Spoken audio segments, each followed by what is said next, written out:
People are going to be tracked from the cradle to the grave with microchip implants that digitally store everything there is to know about them, including their finances and their ability to make transactions. That's why I tend to think that the microchip might be the mark of the beast. It says no one can buy or sell unless they have the mark. People all over the world are doing experimental microchipping. Not to mention what's happening now with ID 2020. We're also moving towards a cashless society with every day that passes. This pandemic is carrying multiple agendas forward. The push for centralized control of information, which is censorship and narrative control. The cashless agenda forming out of the economic crash taking place right now, and the fear of passing germs through the use of physical money. Martial law quarantines, mandatory vaccination, and digital identification via microchipping. This situation is the biggest show of force and seizure of power that anyone alive today has ever seen in their lifetime. This is very serious. Life is not going back to normal ever again.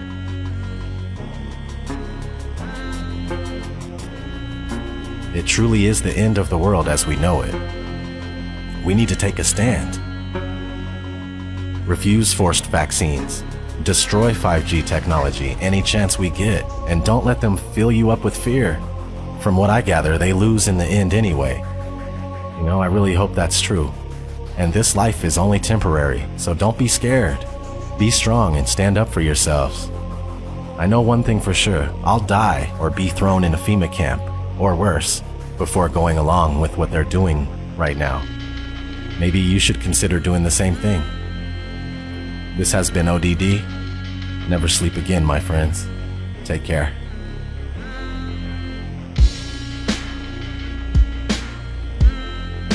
So this is where the microchip implant story begins. You will be chipped, it's just a matter of time. A small firm recently embedded microchips in their employees as a way to bypass company badges and corporate logons and to get attention for their cafeteria kiosks, which are available on a cashless payment plan like Apple Pay. The latest office innovation is a microchip implanted in the skin and designed to replace the traditional keypad for opening doors, using the copier, even buying food in the cafeteria. Employees at a vending company are going from the assembly line to front of the pack to get microchipped. Do you think this is the future? It is the future, and we look at this as being responsible. The implant, which has been FDA approved, is the size of a grain of rice and is injected under the skin between the thumb and index finger by a licensed piercer. I think it's the wave of the future, that we'll all have implanted chips that have our medical records. So you would do it? Sure. Okay. You're carrying around a phone anyway. This is a microchipping party.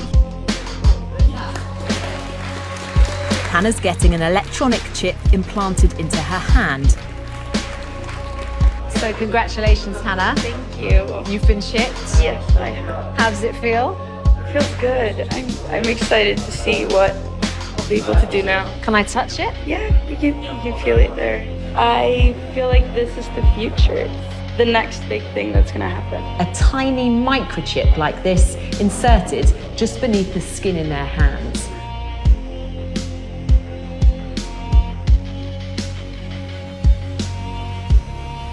This technology will, one day, change the way we live. But in the future, we will all be chipped. In Sweden, the microchips are already here.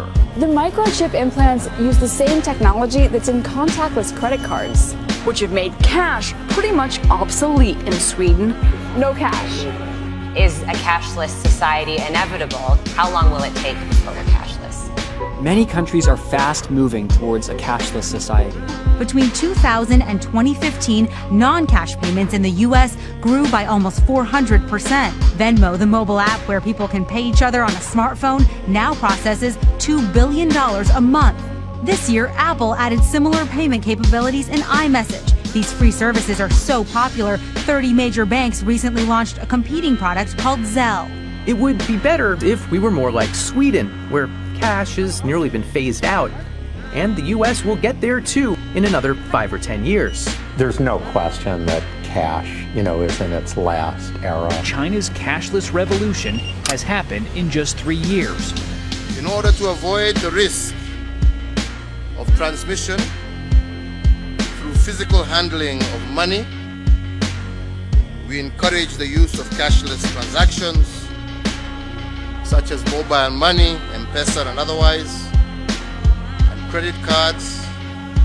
Well, health experts say the coronavirus can live on surfaces like cash for up to 10 days.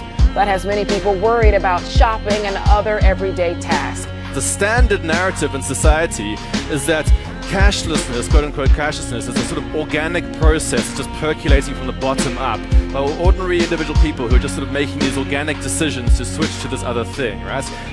Now this is pure, if you want to, like this is a pure, to put it crudely, capitalist ideology, corporate capitalist ideology, where essentially you always want to focus attention on the small person in society, quote unquote, the consumer. All right, the sort of like random person who wanders around in markets who apparently controls what's going on in the world. All right. Of course, if you actually go and ask any person in society how much agency do you believe that you had in the emergence of this technology, almost nobody believes they had anything to do with the emergence of the technology. All right. What actually happens is that large-scale institutions push the stuff onto you for various commercial reasons and various other reasons. And the large-scale institutions love to disguise themselves and just never talk about themselves as if they're just not there. All right. So the story about the war on cash is a bunch of us who are trying to say, actually, over the last few decades, large-scale institutions, banks, payments companies, governments have all been actively eroding the cash system to slowly make it more and more likely that you're going to quote-unquote choose to go to the digital systems. Okay. Now you might believe that you're choosing this, but actually the whole environment is being structured in a way that makes you more and more likely to do it. The biblical entry point for any discussion of the one world economic system, a cashless society, and end-time prophecy is Revelation 13:16-18. He causes all, the small and the great, the rich and the poor, and the free men and the slaves to be given a mark on their right hand or on their forehead. And he provides that no one should be able to buy or to sell except the one who has the mark, either the name of the beast or the number of his name. Here is wisdom. Let him who has understanding calculate the number of the beast. For the number is that of a man, and his number is 666. The Bible clearly links the global mark of the beast system with the emergence of a cashless society. One world government, a new global economy ruled by one man is coming. The banking overlord is coming. And he'll have a solution that everyone will indeed, quote, bow down to, end quote, and he's called Antichrist. And he will have his mark. He will do this for increased control of commerce. It will be perfect and complete control. His economic policy is very simple. Take my mark and worship me or starve. No mark, no merchandise. No seal, no sale. So if you want to function in this new economy under this coming world leader, you have to take the mark. I just want to live and dream, but nothing is as what it seems. And baby, it's making me crazy. I just want to fight and scream. There's nothing left for me to say. Feel shot to defeat the day. I know that I can control it, so it doesn't have to be this way.